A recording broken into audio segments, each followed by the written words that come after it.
Australia berada dalam kepercayaan diri tinggi. Walau diprotes warganet Australia, jelang menyambut laga melawan timnas Indonesia. Mereka yakin bakal menekuk skuad Garuda.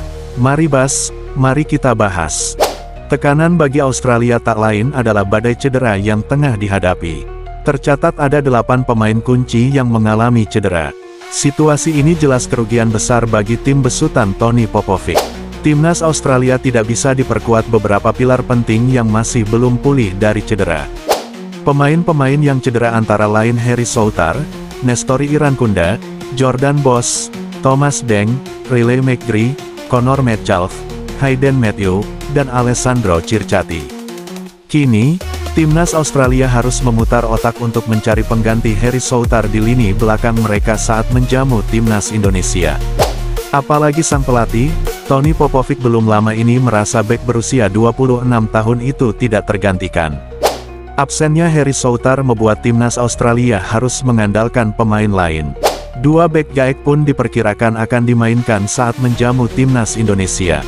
Jason Davidson, 33 tahun, dan Alex Grant, 31 tahun, diperkirakan akan menjadi starter saat timnas Australia menjamu timnas Indonesia nanti. Popovic sadar betul dirinya harus melakukan improvisasi demi menambal tim yang sedang compang camping. Akan tetapi, Popovic justru kena rujak netizen Australia karena pemilihan pemain yang dianggap tidak menjanjikan. Protes warganet salah satunya berpaku pada usia punggawa The Socceroos yang dianggap terlampau senja. Ada 10 pemain berusia 30 tahun ke atas yang dipanggil Popovic ke dalam tim. Dari 26 nama yang ada di skuad, rata-rata usianya mencapai 28 tahun. Perbedaan kontras hadir jika membandingkan dengan Indonesia yang punya rata-rata usia 25 tahun. Hanya ada 4 pemain yang berusia 30 tahun ke atas dari 29 penggawa yang dibawa ke Australia. Selain itu, timnas Indonesia sekilas nampak lebih segar karena ada 12 nama yang berusia 23 tahun ke bawah. Pemain yang sudah melampaui lebih dari 50 penampilan seperti Aziz Bihai, Jackson Irvine, dan Mayu Leki seluruhnya sudah berkepala 3. Dari aspek ini, wajar jika kubu tuan rumah menerima nyinyiran karena faktor usia. Tekanan lain yang dihadapi tentu saja ihwal rapor pertandingan. Meski perkasa di putaran kedua kualifikasi, Australia ternyata inkonsisten di putaran ketiga. Dari 6 laga yang dijalani, hanya 1 kemenangan yang bisa dipetik. Australia kalah di laga pertama putaran ketiga kontra Bahrain, kemudian ditahan imbang oleh Indonesia pada laga kedua sekaligus membuat pelatih mereka kala itu, Graham Arnold mengundurkan diri. Sempat bangkit dengan kemenangan 3-1 atas China di laga ketiga, namun Australia justru bermain imbang di 3 laga terakhir secara beruntun. Ini membuat tim negeri Kanguru mengemas 7 poin.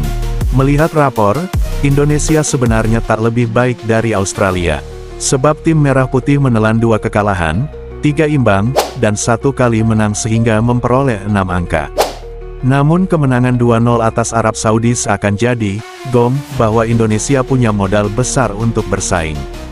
Kondisi skuad yang lebih komplet dan minim cedera membuat kejutan dari tim tamu bisa saja terjadi dalam pertandingan ini. Bek timnas Australia Jason Davidson menegaskan timnya wajib meraih kemenangan melawan Indonesia ketika kedua tim bertemu pada laga ke-7 putaran ketiga kualifikasi Piala Dunia 2026 Grup C. Davidson tak ingin laga imbang 0-0 pada pertemuan pertama di Stadion Utama Gelora Bung Karno, Jakarta, September lalu, terulang lagi. Bermain di kandang sendiri, kata dia, Australia wajib meraih 3 poin. Setiap pertandingan harus menjadi pertandingan yang menurut Anda harus dimenangkan. Anda bermain untuk menang. Jadi bagi saya, dalam 2 pertandingan berikutnya, kami akan bermain untuk meraih 6 poin, kata pemain 33 tahun itu, dikutip dari laman resmi Timnas Australia, Selasa. Namun, yang pertama adalah kami akan bertanding melawan Indonesia pada hari Kamis, di kandang sendiri. Jadi, kami harus bermain dan percaya pada diri sendiri, percaya pada sistem, dan bermain serta mencoba untuk menang, lanjut dia. Dalam kesempatan yang sama, Davidson mengutarakan rasa bangganya dapat kembali mewakili Socceroos setelah 3 tahun absen.